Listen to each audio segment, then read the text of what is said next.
Boa noite para quem está entrando, sejam bem-vindos para mais um Midiatro Entrevista. Hoje nossa convidada é a Sofia Franco. Vou esperando vocês entrarem enquanto eu vou convidando a Sofia para a gente começar oficialmente, mas quem já está aqui, sejam bem-vindos e começamos em alguns instantes.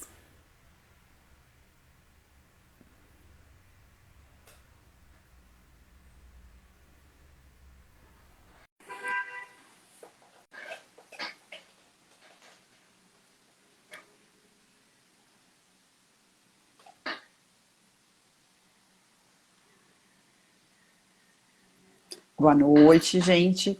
Estou esperando aqui a Sofia conectar. A gente já vai começar mais uma edição do Midiato Entrevista com a Sofia Franco. Vamos ver se eu consigo chamar ela aqui.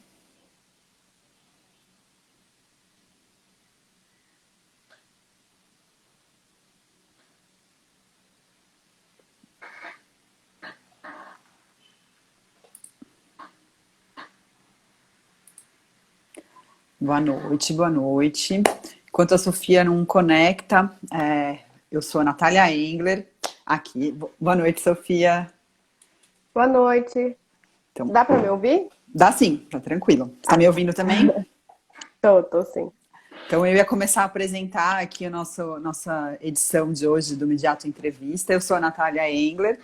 A gente começou essas lives em 2020 como uma forma de abrir conversas com outros pesquisadores, com os pesquisadores do nosso grupo e também com um público mais geral, uma forma também de divulgação científica do que a gente está fazendo. E o Midiato Entrevista é uma iniciativa do Midiato, o grupo de estudos de linguagem e práticas midiáticas, que é sediado na Escola de Comunicações e Artes da USP, reúne pesquisadores que trabalham com temas relacionados à comunicação, linguagem, mídias. E aqui nessas lives, como eu disse, o objetivo é a gente compartilhar um pouco dos nossos trabalhos, dos membros do grupo. Também, em alguns casos, a gente convidou membros de outros grupos de pesquisa para a gente também ter esse intercâmbio, esse debate. E hoje a convidada é a Sofia Franco. Boa noite, Sofia. Boa noite a todos. Enquanto eu já vou apresentar a Sofia, mas vocês podem interagir pelo chat, pode deixar seus comentários, suas perguntas, que eu vou tentar ir lendo aí também um pouquinho, fazer esse meio de campo. Bom, a Sofia, ela é doutoranda do programa de pós-graduação em meios e processos audiovisuais da ECA USP, né? E ela também é professora dos cursos de comunicação da Universidade Anhembi Morumbi. E atualmente ela investiga a circulação cultural da dança contemporânea em plataformas digitais, né?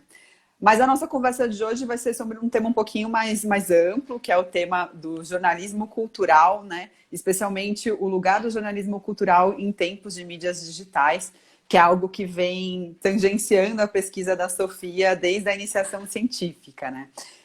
A Sofia vem lidando aí com jornalismo cultural, principalmente em TV, desde a época da graduação. E na iniciação científica, a Sofia ela abordou reportagens televisivas sobre cultura e artes, exibidas em jornais da TV aberta. No mestrado, ela focou especificamente na série Corpus, exibida pelo programa Start, da Globo News. E agora, no doutorado, ela tem olhado para produções audiovisuais realizadas pelas próprias companhias de dança e veiculadas nos canais digitais das companhias, né? Então, para começar, Sofia, conta um pouquinho para a gente esse percurso, assim, né? Como que você se interessou inicialmente por esse tema e como que ele foi se desenvolvendo a cada etapa aí das pesquisas. Bom, boa noite, Natália. Boa noite a todos, todas e todos que estão aí nos assistindo. Então, na graduação, né, quando eu estava fazendo o curso de jornalismo na USP também, eu comecei a pensar bastante nessa questão do jornalismo cultural, porque sempre foi algo que me interessou bastante, assim.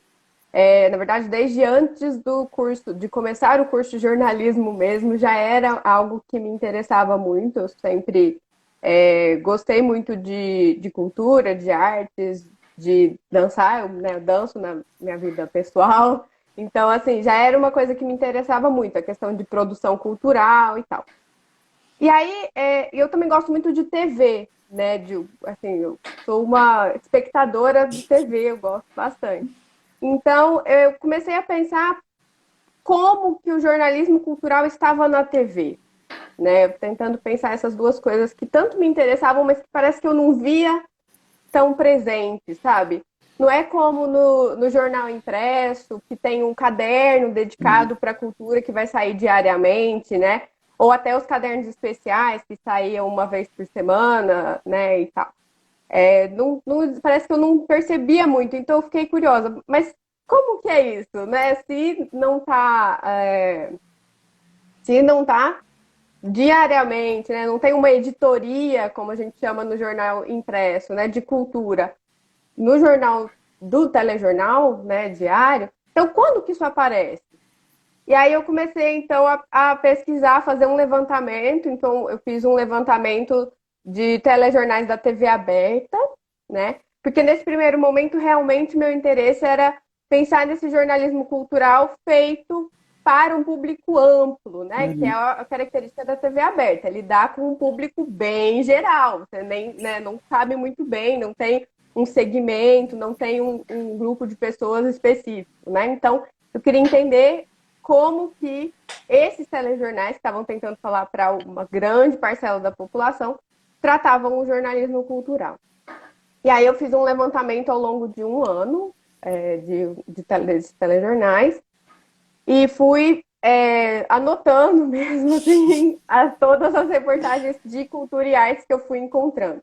Claro que eu usei a ajuda dos buscadores dos sites dos jornais, né? Assim, e assisti também algumas edições, e aí eu fui selecionando dessas que eu encontrei, eu fiz uma parte mais de quantitativo mesmo, um levantamento mais quantitativo, e depois eu passei para uma análise mais qualitativa de algumas das reportagens, né? Pensando realmente quais as temáticas que eram abordadas, como elas eram tratadas e tal. Então, esse foi minha iniciação científica, né? Que eu fiz sob orientação da Rosana também, já faz aí muitos anos que a Rosana me orienta, né?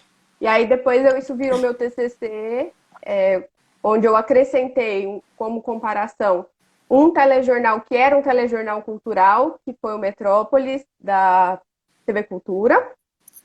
Aí foi um levantamento mais curto do Metrópolis, realmente só para ver assim como tinha ele, né? Assim, ele mudou um pouco nesses últimos tempos, mas enfim, ele era um telejornal cultural, Uhum. inteiramente, né? Cultural. Então decidi trabalhar com menos tempo, porque obviamente eu ia encontrar muitas reportagens ali. Então foi assim que eu fiz o TCC. Aí, terminando o TCC, eu já sabia que eu tinha bastante interesse em continuar pesquisando, né? E eu pensei em. Eu vi essa série Corpus, do programa Start, por acaso, assim, um pouco. Lógico, porque eu sou consumidora desse tipo de produto, então eu encontrei, né, nas minhas redes o programa. Eu falei, poxa, seria interessante, né, entender. Já que eu pensei primeiro na TV aberta, nesses programas diários, bastante gerais. E se eu agora, né, no próximo passo, tentar pensar no jornalismo especializado dentro de uma emissora fechada, né, de canal só de jornalismo e um programa que é só de cultura, né? Então eu fui fazendo assim uma filtragem, né, e fui chegando bem no nicho mesmo, né? E aí, claro, trabalhar com a dança porque era uma forma de produção cultural, artística, que eu tenho bastante proximidade, que eu me sentia confortável o suficiente de analisar essas produções e pensar como é que elas falavam sobre a dança. Então, foi mais ou menos esse processo aí até chegar no mestrado. Aí no mestrado eu analisei essa série de reportagens, eram reportagens bem grandes, né? São reportagens de mais ou menos meia hora cada uma, contando com comercial, né? Sem comercial, não, uns 20 e Uhum. poucos minutos. E aí cada uma falava sobre uma companhia de dança específica e o primeiro episódio era um episódio mais panorama, assim, um panorama da dança contemporânea brasileira. E foi bastante interessante, porque é uma série super bem produzida, né? Você vê que tem bastante cuidado, muita pesquisa, muito uso de boas imagens da dança, assim, que deixa bastante tempo de fruição mesmo da imagem. Então, isso vai ajudando a ter, claro, um valor de produção bem maior, né, para essa Uhum. série. E claro que é uma série que você vê que foi pensada com antecedência, porque ela foi lançada em abril, que é o mês em que se comemora o Dia Internacional da Dança, então foram 4 semanas, né, de abril. E aí, então, você vê que, assim, para sair aqueles 4 programas é porque eles já estavam pensando naquilo fazia muito Sim. tempo, né? Já pegou essa coisa da efeméride, das comemorações para a cultura, pega muito, né? São pautas que sempre vão aparecer, assim, pautas de ou premiações, efemérides, sempre são datas que são, despertam o interesse da imprensa e da televisão pela cultura, né? E aí, então, eu fiz isso. Foi bem legal, a pesquisa, assim, foi muito interessante para se pensar, né? E aí, só que enquanto eu fazia pesquisa, o start acabou. E aí acabou logo depois teve um outro programa também de cultura com a mesma repórter, que era a Bianca Ramoneda, que também tinha essa pegada de falar de cultura e tal, mas acabou. Ele foi bem. Porque o Start, ele viveu muito, assim, ele teve Uhum. 15 ou 16 anos de história. Mas o outro durou um ano e acabou também. E aí eu fiquei pensando, poxa, esse negócio apareceu e desapareceu tão rápido, né? E o Start também acabou depois de tantos anos. Que sentido tem isso, né? Acho que não deve estar funcionando muito bem fazer esse tipo de programa sobre cultura, especializado em cultura na televisão. E aí, logo no finalzinho, né, do mestrado, eu fui pensando, então, poxa, se não é mais, né, se não é a TV o lugar de fazer esses conteúdos audiovisuais, porque, claro, eu queria continuar trabalhando com audiovisual, sobre cultura, né?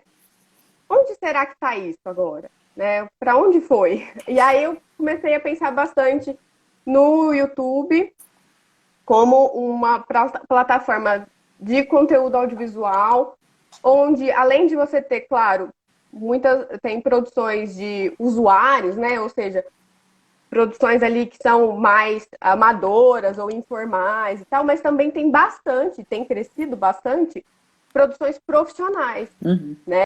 Produzidas por produtores de conteúdo mesmo, inclusive por pessoas que têm outras mídias, né? Que têm outros veículos de mídia que também colocam suas produções no YouTube. Uhum.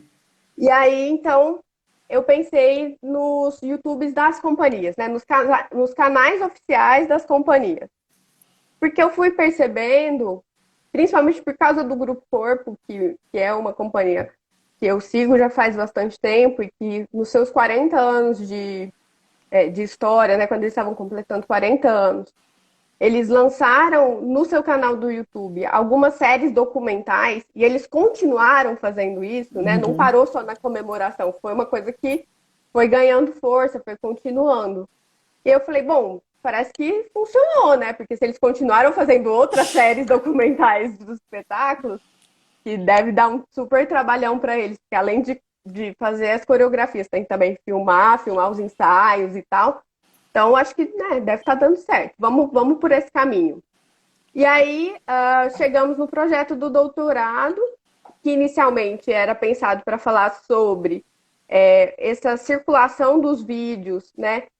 Eu pensei inicialmente, principalmente nesses de processo de criação, né? Não no espetáculo sendo reproduzido, o espetáculo já filmado e tal sendo reproduzido, mas nesses que traziam algo de original ou de diferente, né? Algum outro tipo de conteúdo sobre os espetáculos, mas acrescentando algo, né, ao espetáculo, não Uhum. simplesmente reproduzir o espetáculo. E aí foi, na verdade, foi crescendo um pouco, um pouco, Um pouco. bastante, porque, né, a gente entrou aí num momento que eu não esperava, no momento que eu escrevi o projeto, porque, né, para esclarecer esse projeto, eu escrevi em 2018. E ninguém esperava que ia acontecer uma pandemia, que as pessoas iam entrar num momento de distanciamento social. que as companhias iam ter que parar de fazer espetáculos no palco e que elas iam ter que encontrar outras formas de divulgar o seu trabalho, né? Eu realmente não tinha pensado, né, nisso, assim, que ia ter esse impulso imenso e tal.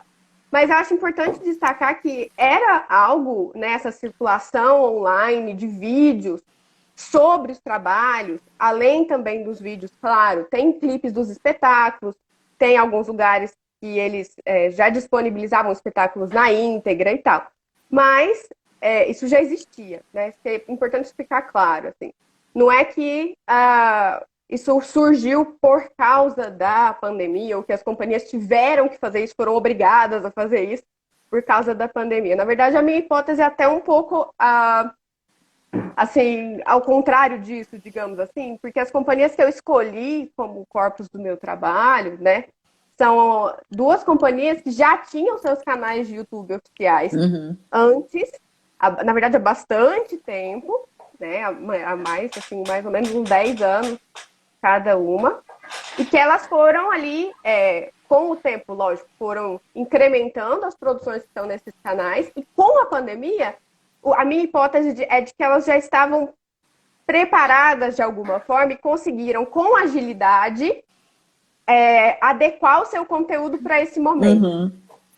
Então, aí chegamos nesse ponto em que houve um grande impulso, e aí houve um aumento muito grande de produções de diversas companhias nacionais, internacionais, inclusive, né, conteúdos que começaram a ser pagos, né, você pagar. A gente tem o caso do Royal Ballet, que é uma companhia de Londres, que é bastante famoso, assim, um grande balé, e eles já tinham bastante produção antes da pandemia, já faziam ensaio aberto para as pessoas assistirem pelo YouTube e tal. Então, você vê, eles já tinham, assim, né, um know-how, digamos. E aí, quando chegou na pandemia, ali mais ou menos para maio, eles lançaram a sua própria plataforma de streaming, onde você paga o ingresso e assiste o espetáculo, né? Então, eles conseguiram rapidamente se mobilizar e criar estratégias para, inclusive, ganhar dinheiro, né? Que a gente não pode mentir. São companhias que precisam de vender ingresso, né, gente? A situação a gente falando aqui especificamente da dança, né? A situação das companhias de dança, e principalmente aqui no Brasil, elas dependem muito de venda de bilheteria, dependem muito de patrocínio, de edital, né, que elas recebam e participem de editais públicos para ter financiamento para sobreviver, senão o bailarino não vive, né, não ganha dinheiro.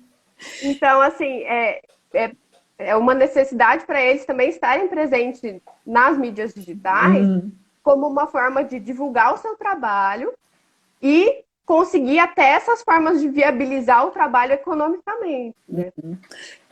Eu estava pensando um pouco aqui, assim, esse percurso que você vem descrevendo com a sua pesquisa, eu acho que ele tem um paralelo muito claro com as próprias mudanças que vieram acontecendo no jornalismo cultural de modo mais amplo, né? Então, nesse período, desde que você começou a trabalhar com esse tema, ali começo da década de 2010, que também foi mais ou menos quando eu comecei a trabalhar como jornalista de cultura, então você foi olhando do lado teórico, eu estava vivendo isso na prática ali, né? Era uma época em que cadernos de cultura nos jornais, né, Ilustrada, na Folha, Caderno 2, no Estadão, eles ditavam muito ainda o que as pessoas deviam ouvir, assistir, ler. E também existiu um papel muito importante dos guias de programação que são mais locais, né? Então, da Folha mais fechada em São Paulo, do Estadão também, que também tinha uma circulação muito grande. Eu trabalhei no guia da Folha, e que realmente tinha essa função de agenda setting, né? Que é aquela função tradicional atribuída ao jornalismo, que hoje isso já se transformou muito. Isso foi mudando para um cenário que a gente passou a ter canais onde os diversos tipos de artistas e produtores de cultura, eles têm um canal direto com o público, né? Que é um pouco isso que você está vendo nas companhias de dança agora no doutorado. Você pode falar um pouquinho assim de como veio, o que você veio observando, o que veio mudando do papel do jornalismo cultural nesse contexto E até um pouco da relação do público, né? Porque, de certa forma, o jornalismo cultural tem esse papel de mediar, né? Entre o consumidor de cultura e os produtos culturais. E isso também se transformou bastante nesse período, né? Então, é interessante perceber, né, que às vezes até um pouco antes do período, acho que quando eu comecei a pesquisar, né, na TV, também pelo fato da TV talvez não ter sido, como os jornais impressos, esse grande lugar, né, dos guias culturais, até os jornais locais fazem mais isso, né, os telejornais locais. Então, a gente for olhar o SP1, aqui em Minas, o MGTV, enfim, né, esses programas que normalmente passam aí, né, meio-dia e 6 da tarde, mais ou menos, eles trazem um pouco mais isso, principalmente as edições próximas do fim de semana ou no fim de semana, porque eles vão tentar fazer realmente ali um agendamento, literalmente, do que fazer, né? Então, assim, nesse sentido, ainda assim, ainda existia bastante nos jornais mais realmente regionais, né? Mas pensando no jornalismo cultural, eu acho que já estava pegando um momento ali da transição, sabe? Quando eu estava pesquisando, já estava entrando um pouco nesse novo, é, nesse novo ecossistema midiático, digamos assim, né? Nessa nova conformação, né? Onde as mídias digitais, as redes sociais ganham bastante destaque, né? Então ali 2012, 2013, 2014, 15, aí as redes sociais já estavam assim, né, bombando. E então assim, a gente observa que aí começou a ser utilizado mais essas outras mídias, né, essas outras plataformas para divulgação, por exemplo, de agenda cultural, né? Qual é o espetáculo, o filme, qual que é o sinopse do filme, qual que é o horário que eu vou no cinema, né? Ao invés de você pegar o caderno e olhar lá na agenda, o filme está em tal horário, você podia entrar no site do cinema, entrar nas plataformas, nas redes sociais da produtora, por exemplo, e dar uma olhada lá no que ia acontecer, né? Então, isso realmente foi mudando. E uma outra questão que também muda bastante, eu acho, nessa virada aí, é a questão que talvez já até tivesse perdido um pouco do seu lugar, mas a questão da crítica de arte, né? Que sempre foi muito forte no jornal impresso, principalmente, no jornalismo impresso. A gente teve até umas boas revistas de arte, que era como o caso da Bravo, que era uma revista que tinha tiragem, era impressa, tinha críticas, reportagens, era uma grande revista de cultura, assim, né, voltada para isso. E então,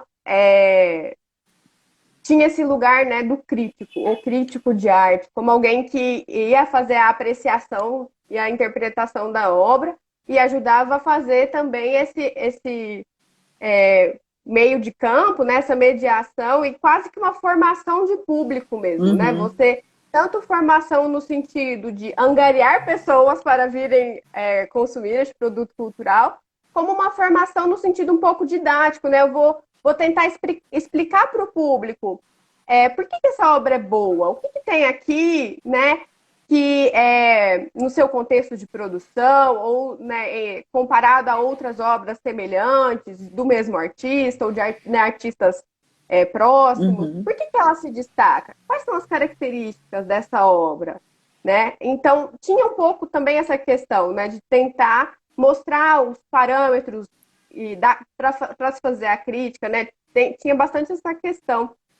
E eu percebo hoje, assim, talvez esse lugar, né, desse crítico de arte, de cultura, tenha se diluído um pouco.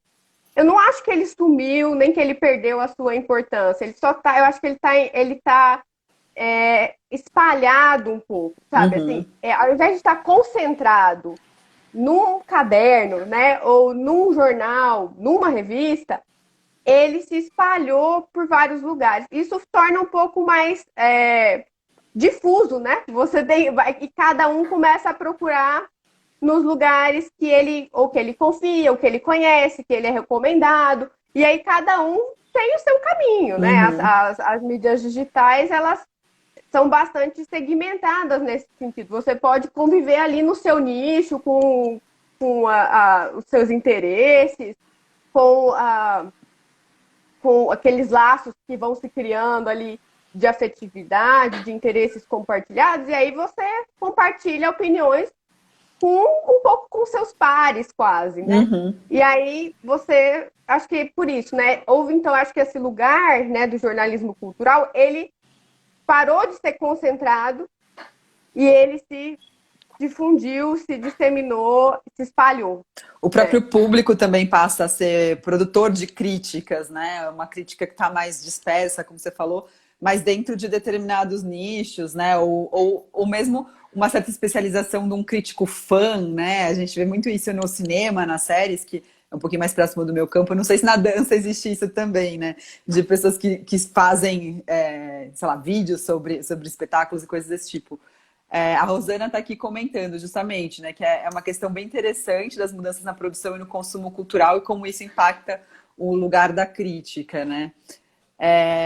E eu também tinha perguntado, não sei se você chegou a olhar um pouco para isso, assim, o perfil do público ou mesmo a relação do público, como que muda junto com essas mudanças também. Até pensando um pouco nisso, né, da crítica que deixa de ter aquele lugar, o crítico, né? Não existe mais um Paulo Francis há muitos anos, mas ainda existia alguns críticos de cinema, de teatro, que eram nomes que quem aprecia determinada forma de cultura conheciam muito bem, né? Isso já mudou um pouco. Talvez hoje tenham mais youtubers do que críticos propriamente ditos. Mas a relação do público também passa a ser diferente, né? Com a obra e com os produtores das obras, porque existe esse canal mais direto, talvez, né? Eu não pesquiso recepção, né, propriamente dita. Então, não posso dizer com propriedade assim, qual a relação estabelecida com o público e como ela difere da relação que era estabelecida nos jornais impressos, por exemplo, com os críticos, né? Mas realmente a impressão que a gente tem é que o público, por todas as possibilidades de interação que a gente tem nas mídias digitais, o público se sente mais, acho que ou confortável, ou mais possível, né? Mais abertura, para que ele possa dar a sua própria opinião, né? Para que ele possa opinar. E aí tem essa questão da crítica, como você falou, como se fosse um receptor crítico, né? Que faz essa crítica ali no momento em que ele assiste, faz um comentário, faz um tweet falando, nossa, que filme legal, né? Ah, você viu aquela cena? E aí já faz uma certa, né, essa recepção que, de certa forma, é uma recepção um pouco crítica. Ele pode fazer comentários ou colocar demandas. Por exemplo, muitas das demandas, que é o que tem muito a ver com o que você estuda, né? São as demandas identitárias, né? Das lutas identitárias de grupos, como as mulheres, os LGBTQIA+, as questões raciais e étnicas, são trazidas por esse público que assiste, e aí ele tem mais abertura, tem mais espaço de poder falar, opa, aí não, aqui tem alguma coisa que podia ser melhor, né? Vamos trabalhar melhor essa representação? Então ele pode também colocar suas reivindicações e colocar suas críticas aos produtos, né? Então, bom, eu pelo menos sinto, como eu disse, é uma percepção como usuária e consumidora das mídias, não como pesquisadora, porque eu não faço um estudo de recepção. A Rosana comentou, né, que a cultura se torna menos elitista e também crítica a ela, né? E ela também está perguntando, será que o jornalismo cultural ainda existe como esse lugar da crítica? Talvez a prevalência hoje do entretenimento também tenha impactado esse lugar. E eu vou acrescentar em cima da pergunta da Rosana, justamente essa prevalência do entretenimento foi jogando um pouco para fora dos espaços onde se produziu jornalismo cultural determinadas formas de arte que têm menos apelo, né? Assim, apelo massivo, digamos assim. A dança talvez seja uma dessas formas, o teatro, alguns tipos de teatro, que foram perdendo realmente espaço em muitos veículos que cobriam cultura. Você tem olhado um pouquinho para isso, para como as novas plataformas, essa forma de as próprias companhias estarem presentes sem a mediação do jornalismo cultural, se isso foi um canal justamente para elas conseguirem contornar essa falta de presença nos veículos mais tradicionais, se elas têm se aproveitado disso e têm tido realmente um resultado, um impacto positivo. É, bom, primeiro começando a falar da questão do menos elitista e que o entretenimento tem bastante espaço. Eu sou uma pessoa bastante, acho que tenho uma perspectiva bastante integrada, assim, para mim isso é ótimo, excelente. Eu acho, assim, que esse lugar, digamos, como diria o Beijo, a aura da obra de arte, tudo bem, entendeu? Mas, tipo, não vejo problema de perder um pouco essa aura e se tornar algo mais próximo do público e algo que o público se sente até. Mas assim, que legal, eu também posso consumir isso, sabe? Né? Também é pra mim. E eu acho isso ótimo, porque eu acho que uma das questões que, quando eu pesquisei lá, desde a iniciação científica, as questões do jornalismo cultural, e por que que ele talvez seja tão pouco presente na televisão, eu acho que essa visão de que a cultura é a alta cultura, ou de que a cultura tem que ser aquela que é reconhecida, né, pelos grandes críticos. E aí isso colocava a cultura como se não fosse algo que pudesse ser consumido e pudesse ser apreciado mesmo por qualquer pessoa. Isso era até algo muito... Era quase paradoxal no que se falava nas reportagens, que era, olha como é importante consumir cultura, vir ao museu, sei lá, ler um livro, sabe? Era sempre assim, defendendo, não, vamos consumir cultura, vamos ao museu ler livros e ver esses filmes e tal, não sei o quê. Beleza, então na reportagem eles estavam estimulando as pessoas a consumir arte e cultura. Mas a posição era sempre assim, você vê que a posição como se não posso falar muito disso, não posso me aprofundar disso, não posso falar das características disso, porque senão o público não vai entender. Na reunião de pauta era um outro discurso, digamos assim, né? Entendeu? O pensamento por trás era um pouco esse, assim. E eu acho que isso é bom que isso tenha caído por terra de alguma forma ou tenha diminuído, né? Porque as pessoas, ao comentarem, ao estarem nas redes sociais e mostrando que, olha, eu consumo sim, eu posso falar o que eu achei, né? Ela mostra um pouco que, bom, então talvez essa posição super elitista, né, que coloca a arte num lugar muito quase cristal, né? Assim, um cristalzinho precioso, ninguém pode mexer. Isso né? Olha que coisa. Eu realmente não concordo com essa posição. Eu acho ótimo que tenha diminuído o elitismo. Eu também acho que, assim, quando a gente diferencia muito a questão do entretenimento e da arte, né? Como se eles fossem mutuamente excludentes, né? Como se algo que entretém, que te diverte e que faz você esquecer um pouco, né? Os seus problemas do seu dia e se divertir mesmo, né? Como se isso não tivesse nenhum valor de arte e como se a arte fosse algo extremamente intelectual. Então eu não posso também, eu tenho que curtir intelectualmente. Eu não posso curtir, tipo, ai, que legal, né? Olha que só tô gostando disso, né? Então eu acho que, assim, arte e entretenimento não precisam ser mutuamente excludentes, né? Eles podem conviver e a gente pode buscar um equilíbrio na abordagem desses temas. Então, ao falar de entretenimento, nós podemos trazer questões intelectuais, críticas a esse entretenimento, tentar mostrar quais são as questões que estão aqui por trás dessa produção, desse conteúdo, o que ela articula, o que a gente pode pensar a partir disso. E, ao mesmo tempo, a arte pode ser gostosa e divertida, e a gente pode trazer também essas questões, né? Então, eu acho que o equilíbrio, eu sou uma pessoa, né? Uma pessoa o equilíbrio é um ótimo caminho, né? E sobre esse lugar, né, da crítica, acaba que realmente, quando a gente começa a talvez desconstruir essas separações, né? E o público começa a poder se colocar diante dessas obras e a poder trazer as suas opiniões e críticas e julgamentos à luz, né? E discuti-las entre outros consumidores e outros usuários das redes. Acho que sim, talvez esse lugar da crítica anterior, né, que era o gatekeeper da cultura, digamos assim, né, eles faziam a filtragem de qual era a cultura que deveria ser consumida, né, e até um pouco uma agenda setting das próprias opiniões que deveriam ser tidas sobre aquela cultura que deveria ser consumida.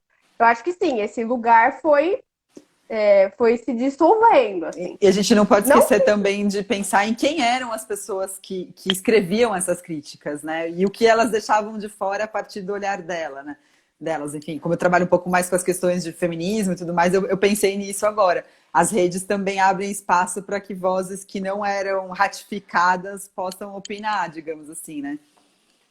Com certeza, sim. Aí você traz outros atores sociais para frente do debate, né? Para participar do debate. Sim. E sobre a questão dessas obras que talvez não tenham tanta audiência, né? Aí é uma questão de audiência, Sim. de popularidade nesse sentido de ser muito público, né? Sim, talvez a dança, na verdade a dança tem um pesquisador da dança que fala que pesquisa essa relação de dança e mídia, ele fala que a dança sempre foi a prima pobre. E é um pouco, não vou mentir, é um pouco, porque mesmo na época que a gente tinha uma prevalência dos cadernos, né, diários de cultura, ou até numa revista como a Bravo, onde estava a dança na Bravo?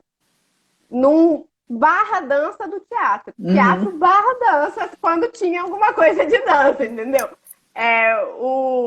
No jornal diário, né, no caderno, na ilustrada, ou no caderno 2, enfim, não era também todo dia, nem toda semana que você tinha alguma companhia de dança que aparecia ali, né? Então, até hoje isso continua. Elas continuam aparecendo, mas assim, aparecendo uma ou outra e tipo, não é tão frequente, né?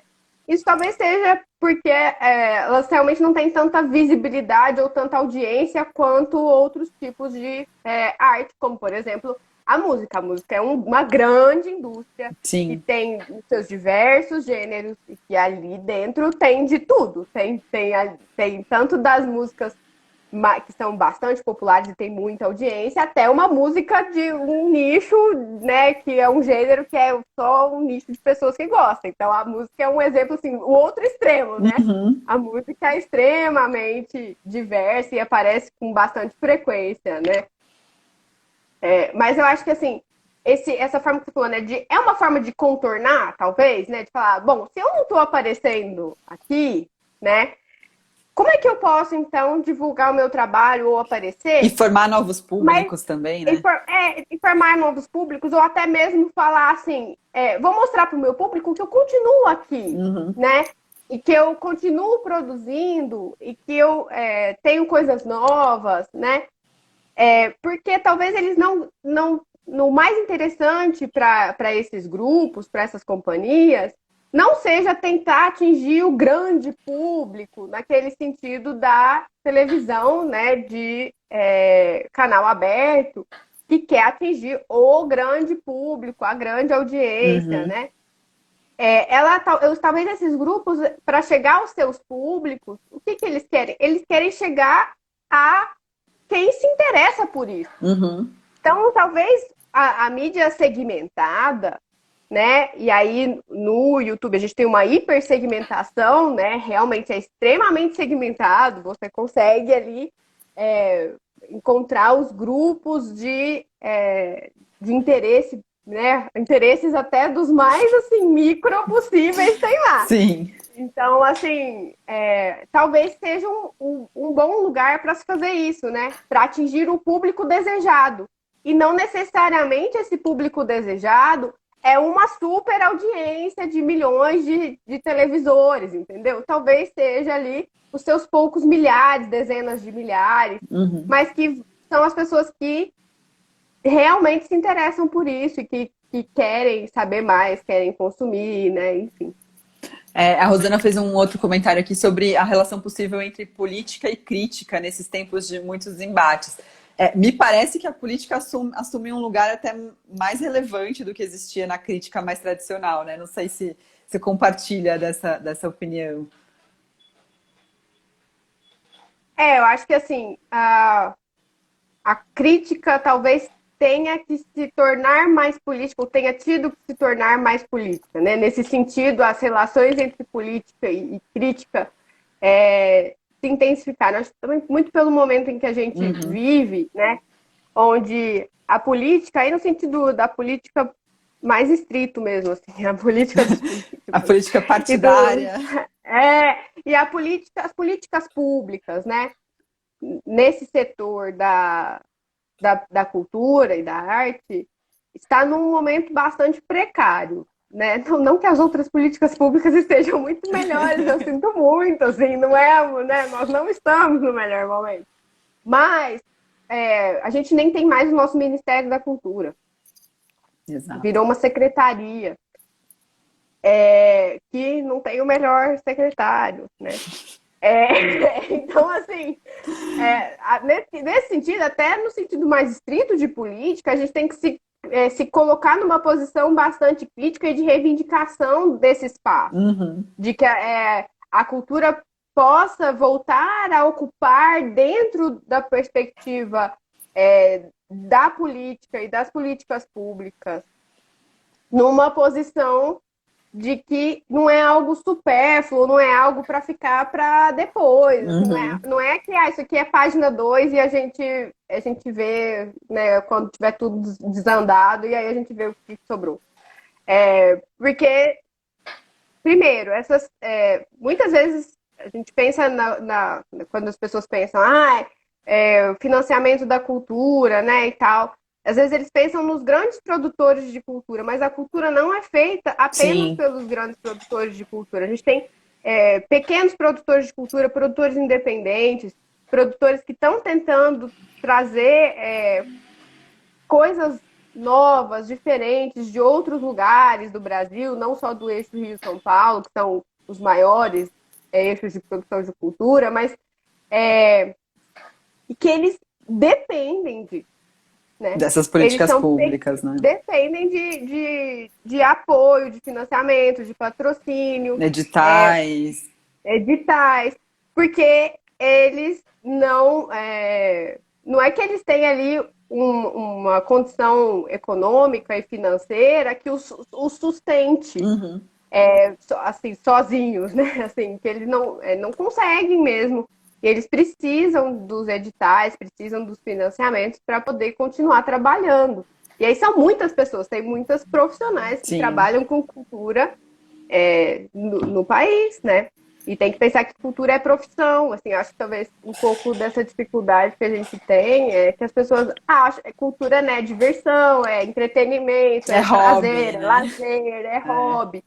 E também tem profissão, né? Tem trabalho. Então, assim, acho que um pouco, né, também nessa posição de política, de se colocar como reivindicar o seu lugar, né, e a sua importância social e tal, acho que também é uma parte, é um trabalho do crítico de cultura também, né, mostrar o trabalho envolvido, a produção, e ao mesmo tempo a crítica política nesse sentido das reivindicações, por exemplo, das representações, né, e de reivindicar um lugar, talvez, aí, midiaticamente falando, né, falando da parte da mídia, da crítica que está na mídia, né, talvez ser políticos até no sentido de pensar sobre o que eu vou falar, né, sobre que produções, então, eu vou falar, eu vou divulgar, porque a gente continua sendo a mídia e a crítica que está na mídia, e ela é um grande impulsionador, mesmo que não seja mais, não tenha mais aquela função de chancelar, daquele né? lugar, mas ainda assim a gente impulsiona algumas coisas, né? A gente bota isso para ser pauta de discussão do dia a dia, para que as pessoas possam conhecer alguma coisa diferente. Então, acho que a gente também tem que se colocar nessa posição, que é uma posição política, de falar sobre o que eu quero falar, né? O que eu quero divulgar. Que obras que eu quero que circulem, né, e que sejam divulgadas. As pessoas também é tomar uma posição política na hora de fazer a crítica. Voltando, mudando um pouco do tema da conversa, mas voltando para algo que você começou a falar no começo, quando você estava descrevendo um pouco a trajetória, principalmente do doutorado e como a pandemia alterou um pouco as coisas, né? A gente tem aí um cenário realmente que as alterações não são só essa coisa que já vinha acontecendo, da forma de mediação entre público e produtos culturais, mas essa mudança da forma como a gente consome a cultura que foi acelerada pela pandemia, né? Isso que a gente tem chamado de plataformização da cultura, principalmente para formas de cultura que eram presenciais, né? Que demandavam que a gente estivesse num lugar com muitas outras pessoas, como era você ir assistir um espetáculo de dança, você assistir um espetáculo, um show, um espetáculo teatral, né? E como você já estava falando, as companhias, algumas que já estavam trabalhando nessas outras mídias, passaram a fazer lives, workshops, até serviços pagos, né, de espetáculos e tudo mais. Como, assim, que reflexões que você tem feito? Como isso alterou a sua pesquisa? Que reflexões você tem feito sobre essa mudança um pouco acelerada, talvez, principalmente para algumas formas de cultura como a dança que não que dependiam dessa relação mais presencial, né? Acho que isso é muito diferente da gente falar das plataformas de streaming que já vinham se consolidando e já eram uma parte dos hábitos das pessoas, que aquela já era a forma final de contato entre produtores e públicos, né? Acho que realmente bastante diferente a gente pensar, né, nos streamings de cinema, ou até mesmo no cinema. Acho que talvez o festival do cinema seja o que se aproxima mais dessa nova relação aí que tem os espetáculos que tinham a sua presencialidade, né? Porque o festival do cinema ele acabava que tinha ali um nível de presencialidade um pouco maior, né? Assim, porque tinha a questão de você trazer debates e tal. Então, acho que talvez para essas artes assim do audiovisual, né? Talvez o que mais se aproxime dessa relação que os espetáculos de dança, teatro e tal seja o festival de cinema mesmo, né? Mas os streamings, as séries, enfim, até no limite os filmes que a gente via no cinema, acho que tiveram uma adaptação, não vou dizer que foi mais fácil, porque isso também vai alterar, a gente ainda Sim. não sabe muito bem como, mas já vem alterando a indústria do cinema e as janelas de divulgação dos filmes, o tempo que um filme pode passar na sala de cinema e depois pode ir para o streaming, ou até no que a Disney Plus tem feito aí de você pagar um preço, né? Um preço premium para você assistir no seu Disney Plus, e aí depois e simultaneamente tenha no cinema, ou o que a Warner fez, né, que esse eu acho que foi um tiro do pé da Warner, mas assim, lançar tudo simultâneo no cinema. Eles se comprometeram com isso no fim do ano passado. Você fala, meu filho, você não sabe nem o que vai acontecer daqui 6 meses. Se comprometeu com um ano. Eu achei ousado. Mas acho que eles estão... Esses serviços de streaming, esses como o Netflix, o Disney Plus, o HBO Max, enfim, todos, o Amazon Prime, eles dependem muito de assinantes, né? De pessoas que assinam o serviço. Então, ter o conteúdo ali é uma forma de você angariar assinantes. Sim. Porque você quer manter o seu assinante e conquistar novos assinantes. Então, ali acho que a lógica é outra lógica, né? A lógica aqui, acho que dos espetáculos, esses, como os das companhias de dança, algumas de teatro têm feito isso também, você trazer, acho que talvez tentar fazer uma continuidade com o público, né? De manter o seu público ali, porque acaba que é um público bastante fiel, se a gente for pensar, né? O público que gosta de dança, que vai aos espetáculos e tal, ele é um público, de certa forma, você acaba esbarrando nas mesmas pessoas, né? Então, assim, acho que ele tem uma questão de manter esse público, né, ali engajado com as suas produções, né, ainda mostrando, né? Então, acho que esse é um lado de tentar fazer espetáculos online ou workshops, né? Quando você não lança um espetáculo novo, mas você está tentando ali manter uma relação com o público, né? Uhum. E até muito do que a gente lê nos comentários e nos chats ao vivo, que vão passando, né, durante os espetáculos ao vivo ou os workshops, é muito um público muito feliz, porque eles não estão podendo ir, não, né, não podem consumir. Inclusive um público que às vezes fala, nossa, essa companhia nunca veio na minha cidade, né? Eu nunca consegui ir num espetáculo. Ou alguém, tem gente até tem gente de fora do país, ou brasileiros que estão morando fora do país que falam, nossa, há muito tempo que eu não via um espetáculo, porque eu não conseguia ir e tal. Então você vê assim essa questão, né, do público se sentir participando de alguma forma, né, e próximo à companhia. E acho que a companhia tenta colocar isso também. Eles sempre trazem algumas formas de interação. Eles têm tentado colocar até mais chamados de interação do público. Eu fui percebendo aí um aumento, por exemplo, de oportunidades para o público mandar perguntas para serem respondidas. Uhum. Então, abre lá, fala, coloca suas perguntas no chat, que no final a gente vai responder. Ou se não, a gente vai fazer um dia antes do espetáculo, vai ter uma palestra sobre o espetáculo. Aí você pode mandar suas perguntas e a nossa diretora da companhia vai responder. Então você vê que tem também essa tentativa da companhia de manter o contato. É como se fosse, vamos manter os canais abertos e vamos manter o contato com o nosso público, né?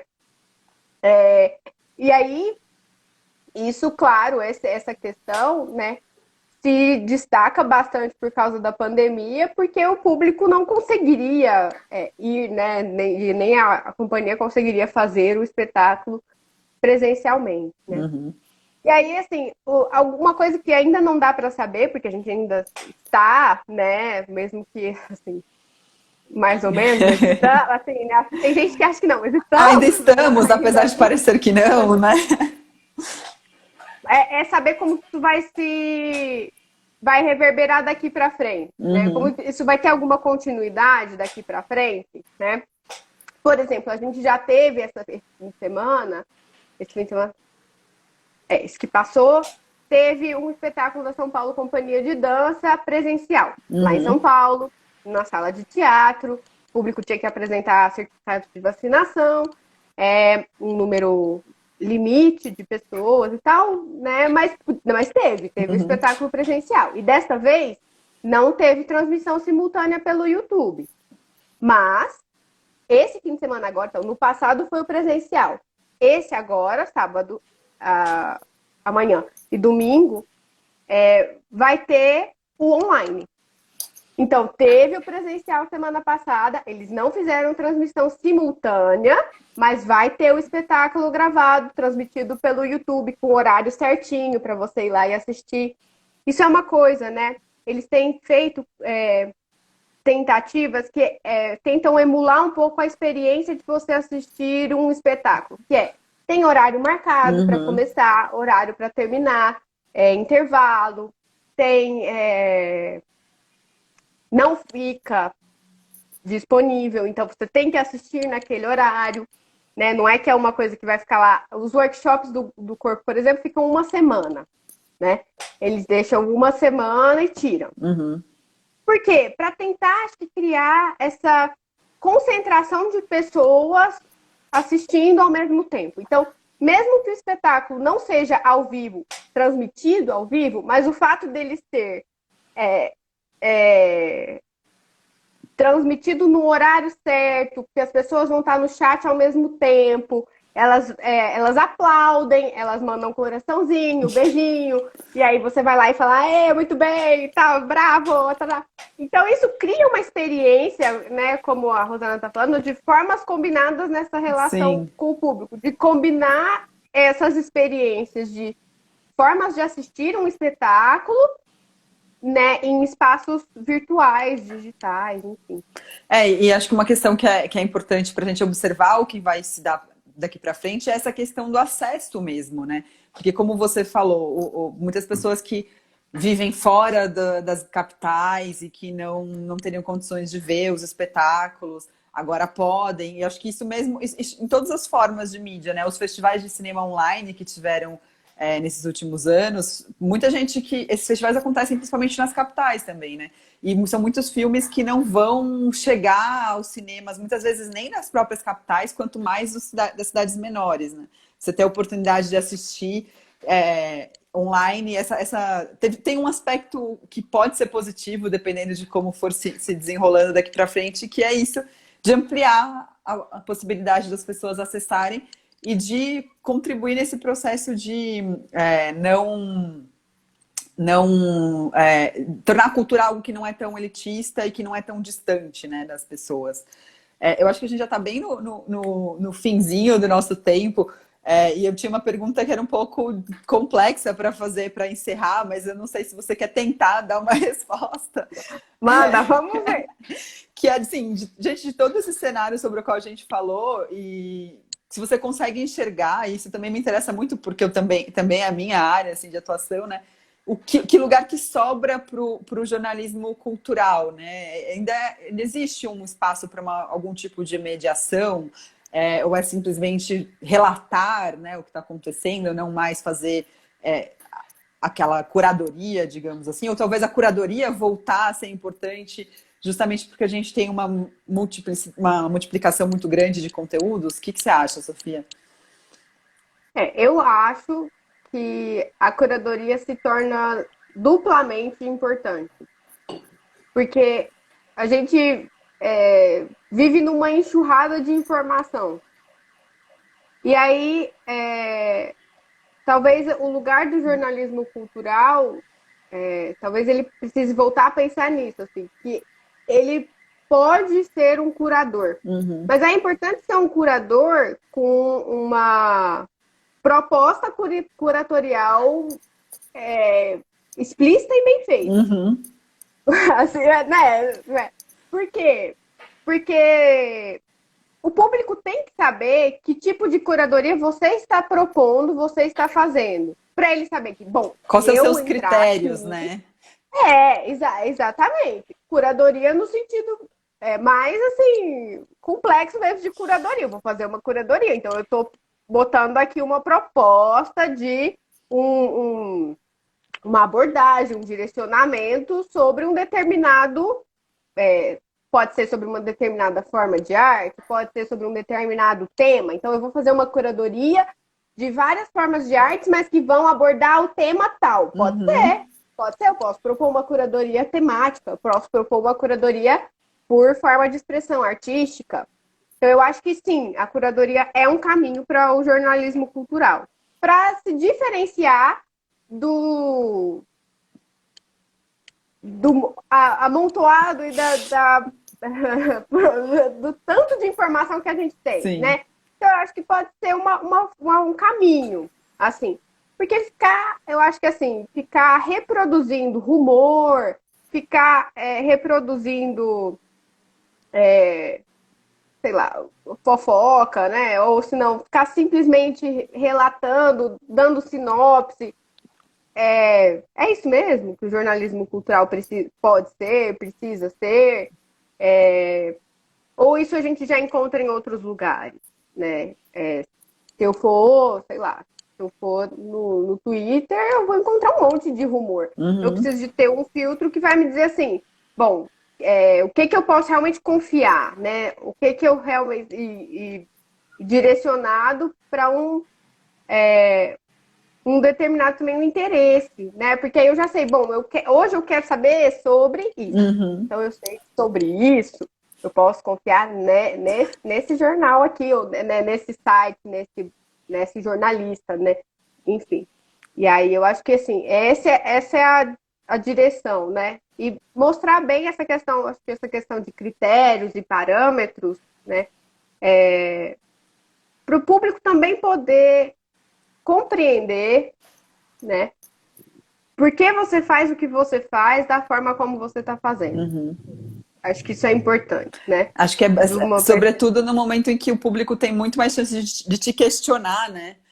Tem inúmeros canais onde eles podem falar por que escolheu isso e não aquilo, por que isso está sendo feito assim e não assado, né? Acho que o jornalista ainda precisa sair um pouco da sua torre de marfim e se colocar no mesmo patamar junto com o público, né? Ao lado do público, né? Eu gosto muito, por exemplo, eu sigo alguns canais no YouTube mesmo, de pessoas que comentam sobre. Eu sou uma pessoa que, no meu. Posso parecer muito eclética, porque eu consumo mesmo muita coisa diferente. Então, eu consumo desde espetáculos de dança contemporânea. Por exemplo, semana passada teve estreia no Globoplay do Cura, da Deborah Cocker. Eu tava lá, eu assistindo o Cura, da Deborah Cocker, no Globoplay. Mas, ao mesmo tempo, adoro um filme da Marvel, entendeu? Então, também estava, ao mesmo tempo, assistindo o novo episódio do What If logo depois. E aí, tudo bem. Então, Sim. então, eu sigo vários tipos, né? Mas eu gosto bastante quando o produtor de conteúdo, alguns são jornalistas de formação, outros foram se especializando nessa área, né? Mas quando eles deixam bem claros qual que é a proposta do canal, né? O que eu vou fazer nesse canal? Então, esse canal é para a gente ter uma discussão divertida, gostosa sobre os filmes, para a gente mostrar que tudo bem achar isso legal e achar e gostar desse filme, né? Assim, que a gente está aqui para ter uma experiência de assistir, né, em conjunto e falar das nossas experiências. Ótimo. Então, eu sei que eu vou lá para assistir esse tipo de conteúdo. Uhum. Outro tipo de conteúdo bom, eu falo sobre quando surge algum rumor e tal, mas eu tenho as minhas fontes. E eu não vou falar de nada se a minha fonte não me confirmar. Eu assisto, por exemplo, eu gosto muito de uma que é norte-americana, ela chama Grace. E ela deixa bem claro, por exemplo, saiu uma foto do set, ela fala, não vou fazer vídeo sobre isso. E ela deixa bem claro, por que eu não vou fazer sobre isso? Essa foto não é oficial, é uma foto que uma pessoa tirou com seu celular lá. A própria, né, a própria empresa ou produtora não falou nada sobre isso, eu não vou ficar especulando sobre isso. A hora que eu tiver uma informação confirmada, confiável, sobre esse assunto, eu venho aqui e faço um vídeo. Então, isso para mim é ótimo, ela deixou claro qual que é o critério dela. Eu tenho que ter informação confiável, checada, que eu tenho a fonte, que eu sei o que aconteceu. Aí eu falei, ótimo, vamos lá, minha filha. Então eu quero saber disso, entendeu? E aí, então é isso, assim, a gente vai, lógico, escolhendo, e acho que a diversidade das plataformas e das formas de produção de conteúdo quanto mais melhor, assim, quanto mais diversidade nessas produções, nos produtores, nos seus repertórios, porque é ótimo que você tenha produtores com diferentes produtores de conteúdo de jornalismo cultural com diferentes repertórios, que têm diferentes referências, porque aí você vai também conhecendo outras perspectivas e outros pontos de vista, né?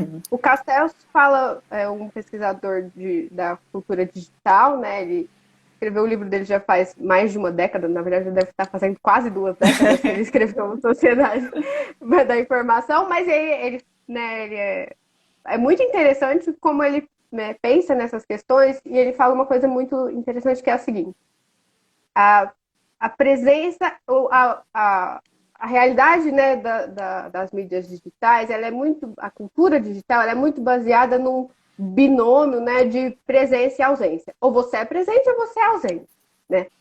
E a presença, ela é necessária para que você participe. Para ser presente, você tem que seguir algumas das características de estar nesse lugar. Né? Claro, você tem que participar dessa mídia de acordo com as características e possibilidades de produção que essa mídia tem. Mas, ao mesmo tempo, se você não estiver lá, como é que você vai participar? Né? Então, você precisa estar presente para participar. Para participar, você precisa se adequar a algumas das características, mas, ao mesmo tempo, o fato de haver a presença de atores sociais diferentes nesses ambientes que vai permitindo uma maior pluralidade, uma maior multiplicidade de pontos de vista e de diversidade nesses ambientes. Claro que a gente sempre tem que pensar que atualmente, as mídias digitais, elas são muito dominadas por cinco grandes empresas, que essas cinco grandes empresas têm têm os seus algoritmos, elas fazem mineração de dados e nós estamos participando disso sim, né? Sim. Pode parecer gratuito, pode parecer que você está lá, né? Ah, eu posso usar isso aqui gratuitamente, que legal.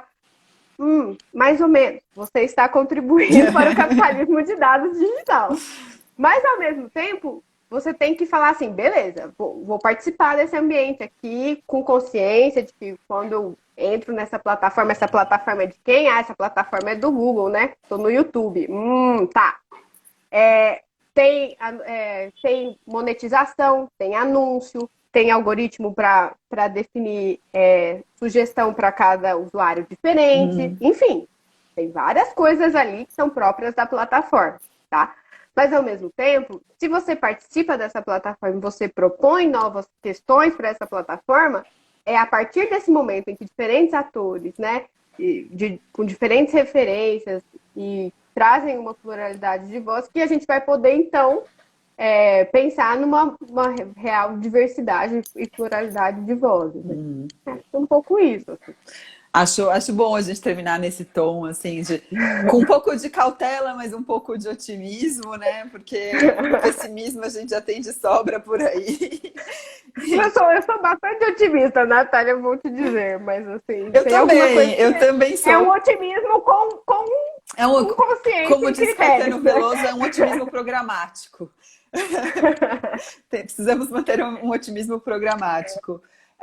Sofia, muito obrigada. Obrigada a todos que estiveram aqui com a gente. Quem ainda não segue o Mediato nas redes sociais, a gente está aqui no Instagram, Mediato USP. Também estamos no YouTube, também estamos no Facebook. Sigam a gente. Essa foi mais uma edição do nosso programa Mediato Entrevista, do Grupo Mediato da Escola de Comunicação e Artes da ECA. E eu agradeço a presença de todos, principalmente da Sofia. Essa conversa foi muito bacana para terminar a nossa sexta-feira. Tchau, pessoal. Muito obrigada.